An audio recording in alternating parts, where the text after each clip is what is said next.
intumwa za guverinoma ya Burkina Faso zasuye Ibindi aho abajihadiste bagabye igitero kwa kabiri mu gitondo cyahitanye abantu 42.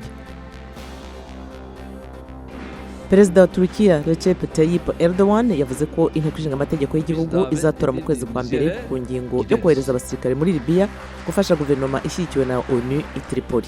Abategetsi muri Somalia bashyizeho za kamera zo gucunga umutekano ku mihanda minini yo mu murwa mukuru Mogadishu mu rwego rwo kuburizamo ibitero by'abarwanyi bakisiramo mu mutwe wa Al-Shabaab. Ababyeyi n'abandi barera abana muri Kameruni bavuga ko gushyingira abana b'abakobwa bataruzuza imyaka 18 y'amavuko bibarinda abarwanyi bakisiramu. Cyokora abategetsi bavuga ko gutinya umutwe wa Boko Haram bitagomba kuba urwitwazo rwo gushyingira abana. Naho muri Centrafurika itsinda ry'abantu 20 baterwa inkunga n'Ubufaransa ririmo kugerageza gushaka ikinyugunyugu kiruta ibindi mu majyepfo y'igihugu. Icyo kinyugunyugu ntikizwiho byinshi muri siyansi.